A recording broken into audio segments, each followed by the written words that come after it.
Be happy with what you got. Because the owners of this country don't want that. I'm talking about the real owners now. The real owners, the big wealthy business interests that control things and make all the important decisions. Forget the politicians. The politicians are put there to give you the idea that you have freedom of choice. You don't. You have no choice. You have owners. They own you. They own everything. They own all the important land. They own and control the corporations. They've long since bought and paid for the Senate, the Congress, the state houses, the city halls. They got the judges in their back pockets. And they own all the big media companies, so they control just about all of the news and information you get to hear. They got you by the balls. They spend billions of dollars every year lobbying to get what they want. Well, we know what they want. They want more for themselves and less for everybody else. But I'll tell you what they don't want. They don't want a population of citizens capable of critical thinking. They don't want well-informed, well-educated people capable of critical thinking. They're not interested in that. That doesn't help them. That's against their interest. You know what they want? They want obedient workers.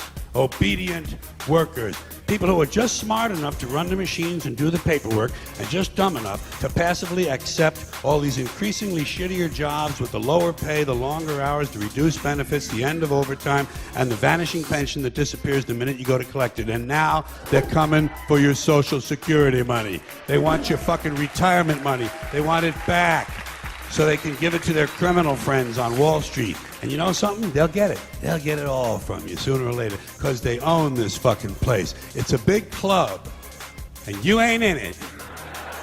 You and I are not in the big club.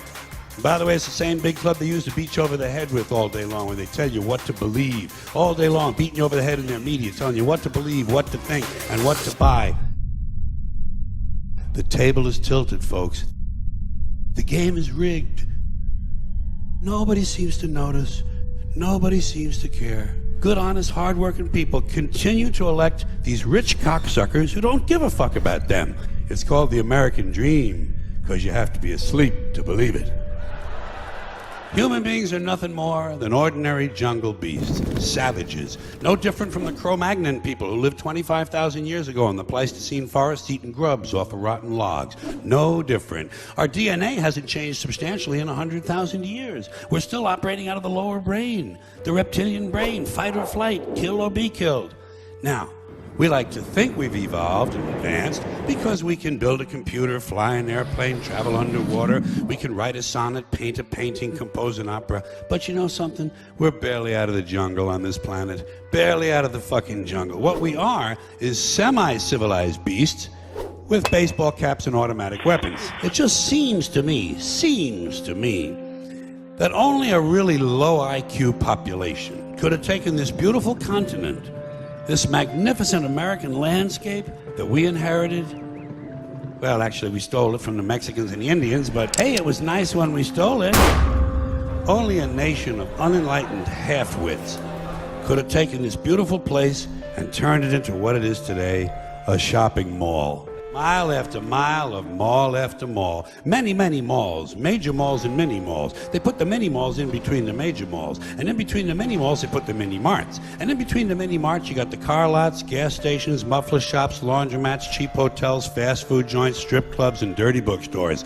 America the Beautiful, one big transcontinental commercial cesspool. And how do the people feel about all this? How do the people feel about living in a coast-to-coast shopping mall? Well, they think it's just fucking dandy.